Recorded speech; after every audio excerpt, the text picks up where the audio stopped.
അപ്പം നമുക്ക് നമ്മുടെ നാടൻ മീൻകറി ഉണ്ടാക്കാൻ തുടങ്ങാം. അപ്പം ഞാൻ ആദ്യം ചെയ്തേക്കുന്നത് ഒരു ചട്ടിയിൽ ഒരു 4 അല്ലി കുടംപുളി, കുറച്ച് കറിവേപ്പില, ഒരു പച്ചമുളക് ഇങ്ങനെ നീളത്തിൽ അരിഞ്ഞത് എല്ലാം കൂടി ചേർത്ത് നന്നായിട്ടൊന്ന് തിളപ്പിക്കുകയാണ്.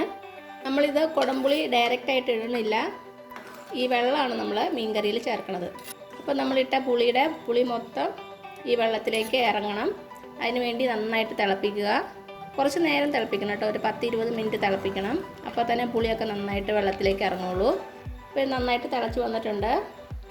കുറച്ച് നേരം കൂടെ ഒന്ന് തിളക്കട്ടെ കേട്ടോ, അതുവരെ നമുക്ക് വെയിറ്റ് ചെയ്യാം. അപ്പോൾ എന്താ നമ്മുടെ പുളിയൊക്കെ നന്നായിട്ട് തിളച്ച് വെള്ളത്തിലേക്ക് നന്നായിട്ട് പുളിയൊക്കെ ഇറങ്ങിയിട്ടുണ്ട്. ഈ വെള്ളം ജസ്റ്റ് ഒന്ന് ടേസ്റ്റ് ചെയ്ത് നോക്കുക, അപ്പോൾ അറിയാം പുളി എന്തോരം ഇറങ്ങിയിട്ടുണ്ടെന്ന്. അതനുസരിച്ച് മീൻകറിയിലോട്ട് ചേർത്താൽ മതി കേട്ടോ. പിന്നെ ഞാൻ ഇത് വേറൊരു പാത്രത്തിലേക്ക് മാറ്റുവാണ്. ഈ ചട്ടി തന്നെയാണ് ഈ മീൻകറി വെക്കുന്നത്, അതാണ് ഞാൻ ഇതൊന്ന് മാറ്റിയിട്ട് വരാവേ. അപ്പോൾ എന്നാൽ നമ്മുടെ ചട്ടി ഞാൻ കഴുകി എടുത്തുകൊണ്ട് വന്നിട്ടുണ്ട്. അപ്പോൾ ഇത് നന്നായിട്ട് ചൂടായി. ഇനി ഇതിലേക്ക് നമുക്ക് വെളിച്ചെണ്ണ ഒഴിച്ച് കൊടുക്കാം. വെളിച്ചെണ്ണ തന്നെ യൂസ് ചെയ്യണേ, അപ്പോഴാണ് നമ്മുടെ നാടൻ മീൻകറിയുടെ റിയലായിട്ടുള്ള ടേസ്റ്റ് കിട്ടുള്ളൂ. ഇനി ഇതൊന്ന് നന്നായിട്ട് ചൂടായിട്ട് വരട്ടെ. അപ്പം നമ്മുടെ എണ്ണ നന്നായിട്ട് ചൂടായിട്ടുണ്ട്. ഇതിലേക്ക് ഒരു 1/4 ടീസ്പൂൺ കടുക് ഇട്ട് കൊടുക്കാം. ഇനി ഇതിലേക്ക് ഒരു 10-12 ഉലുവ ചേർത്ത് കൊടുക്കാം. അപ്പോൾ കടുക് ഉലുവയൊക്കെ നന്നായിട്ട് പൊട്ടിയിട്ടുണ്ട്. ഇതിലേക്ക് 1 ഇഞ്ച് നീളത്തിലുള്ള ഇഞ്ചി ചെറുതായിട്ട് അരിഞ്ഞത്, അതേപോലെ തന്നെ ഒരു 5 വെളുത്തുള്ളി ചെറുതായിട്ട് അരിഞ്ഞത് നന്നായിട്ടൊന്ന് മൂപ്പിച്ചെടുക്കാം. ഇതിലേക്ക് നമുക്ക് കുറച്ച് കറിവേപ്പില കൂടെ ചേർത്ത് കൊടുക്കാം.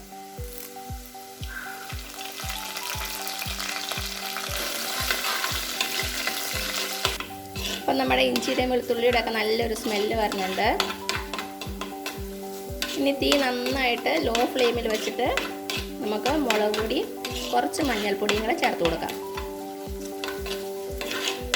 മുളക് പൊടിയും മഞ്ഞൾപ്പൊടിയും കരിഞ്ഞു പോകുന്ന ഡൗട്ട് ഉണ്ടെങ്കിൽ തീ ഓഫ് ചെയ്തിട്ടിട്ടാലും മതി കേട്ടോ, കരിഞ്ഞു പോകരുത്, അത് ശ്രദ്ധിച്ചോണം. ഞാനിവിടെ ഒരു 2 ടേബിൾ സ്പൂൺ കാശ്മീരി ചില്ലി പൗഡറും 1/2 ടീസ്പൂൺ നല്ല എരിവുള്ള മുളക് പൊടിയാണ് എടുത്തേക്കണത്. അപ്പോൾ മുളകിൻ്റെ അളവ് നിങ്ങളുടെ എരിവിനനുസരിച്ച് മാറ്റം വരുവേ.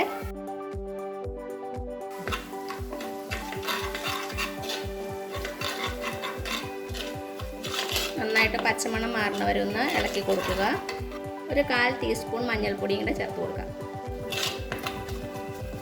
അപ്പം നമ്മുടെ മുളക് പൊടിയുടെ മൂത്ത സ്മെല്ലൊക്കെ വരുന്നുണ്ട്. ഇനി ഇതിലേക്ക് നമ്മൾ നേരത്തെ തിളപ്പിച്ച് വെച്ചില്ലേ പുളിവെള്ളം, അതൊഴിച്ച് കൊടുക്കാം. പുളി ഇടേണ്ട ആവശ്യമില്ല, വെള്ളം മാത്രം ഒഴിച്ച് കൊടുക്കുക. അപ്പം നമ്മുടെ പുളിവെള്ളം ഒഴിച്ചു. ഇനി ഇതിലേക്ക് ആവശ്യത്തിന് ഉപ്പ് ചേർത്ത് കൊടുക്കാം. നന്നായിട്ടൊന്ന് മിക്സ് ചെയ്ത് കൊടുക്കുക. ഈ വെള്ളത്തിൻ്റെ ടേസ്റ്റ് ഇപ്പോൾ ഒന്ന് ചെക്ക് ചെയ്ത് നോക്കുക. അപ്പോൾ പുളി കുറവാണെന്ന് തോന്നുവാണെങ്കിൽ നമുക്ക് ഒരു കഷ്ണം പുളിയും കൂടെ ചേർത്ത് കൊടുക്കാം കേട്ടോ. അപ്പോൾ എനിക്കിവിടെ ഇത് നല്ല പുളിയുണ്ട്. ഇനി ഇതിലേക്ക് നമുക്ക് മീൻ കഷ്ണങ്ങളൊക്കെ ഇട്ട് കൊടുക്കാം. ഞാനിപ്പോൾ ഇതിലേക്ക് നെയ്മീനാണ് ചേർത്ത് കൊടുക്കുന്നത്, ചെറുതായിട്ട് കട്ട് ചെയ്ത് വെച്ചേക്കണം നെയ്മീൻ. ഏത് മീൻ വേണേലും ഇങ്ങനെ ചെയ്യാം കേട്ടോ. ഒരു 1/2 കിലോ മീനാണ് എടുത്തേക്കണേ. അപ്പോൾ നമ്മുടെ മീനൊക്കെ ഇട്ട് കൊടുത്തു. ഇതിലേക്ക് കുറച്ച് കറിവേപ്പില കൂടെ ഇട്ട് കൊടുക്കാം. ഇനി ഇത് ഇളക്കരുത്, ഒന്ന് ചുറ്റിച്ച് കൊടുക്കുക. ഇളക്കിയാൽ നമ്മുടെ മീനൊക്കെ പെട്ടെന്ന് പൊടിഞ്ഞു പോകും. അപ്പം നന്നായിട്ട് തിളച്ചിട്ടുണ്ട്. ഇനി നമുക്ക് അടച്ചു വെച്ച് കൊടുക്കാം. അടച്ചു വെച്ച് കൊടുക്കുവാണ്. തീ ഒരു മീഡിയം ഫ്ലെയിമിൽ വെച്ചാൽ മതി. ഇടയ്ക്കൊന്ന് തുറന്നു നോക്കണം. അപ്പോൾ ഇത് ഇവിടെ ഇരുന്ന് വേവട്ടെ, അതുവരെ നമുക്ക് വെയിറ്റ് ചെയ്യാം. ഇപ്പോൾ ഒരു 5 മിനിറ്റ് ആയിട്ടുണ്ട്, നമുക്ക് തുറന്നു നോക്കാം. നമ്മുടെ മീൻകറി നന്നായിട്ട് തിളച്ച് വന്നിട്ടുണ്ട്. ഒന്നുകൂടി ഒന്ന് ചുറ്റിച്ച് കൊടുക്കാം. ഇനി ഒന്നുകൂടി ഒന്ന് അടച്ചു വെച്ച് കൊടുക്കാം. ബാക്കിയും കൂടി ഇരുന്ന് വേവട്ടെ, കുറച്ചുകൂടി ഒന്ന് വെള്ളം വറ്റണം.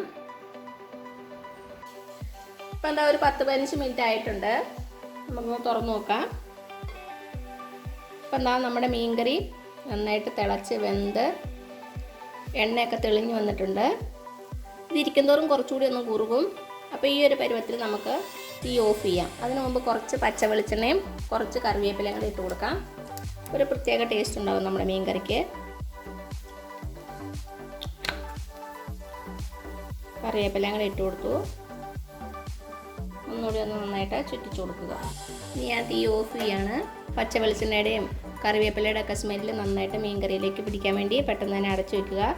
ഇത് ഇന്ന് വെച്ചിട്ട് നാളെ എടുക്കുന്നതാണ് കൂടുതൽ ടേസ്റ്റ്. അല്ലെങ്കിൽ രാവിലെ വെച്ചിട്ട് ഉച്ചയ്ക്ക് എടുത്താലും ടേസ്റ്റ് തന്നെയാണ്. എന്നാലും കൂടുതൽ ടേസ്റ്റ് ഒരു ദിവസം കഴിഞ്ഞ് കൂട്ടുന്നതാണ്. അപ്പോൾ എല്ലാവരും ഒന്ന് ട്രൈ ചെയ്ത് നോക്കുക. എന്നിട്ട് അഭിപ്രായങ്ങളൊന്നും അറിയിക്കാൻ മറക്കരുത്. ഈ വീഡിയോ ഇഷ്ടമായില്ല താഴെ കാണുന്ന ചുമന്ന സബ്സ്ക്രൈബ് ബട്ടണിൽ ഒന്ന് പ്രസ് ചെയ്ത് സപ്പോർട്ട് ചെയ്യണേ. അപ്പോൾ അതിൻ്റെ തൊട്ടടുത്തൊരു ബെല്ലൈക്കൺ വരും, അതുകൂടെ പ്രസ് ചെയ്ത് ഓൾ എന്നുള്ള ഓപ്ഷൻ കൊടുക്കുക. പിന്നെ പുതിയൊരു വീഡിയോ ആയിട്ട് വരുന്നവരേക്കും thank you so much. By.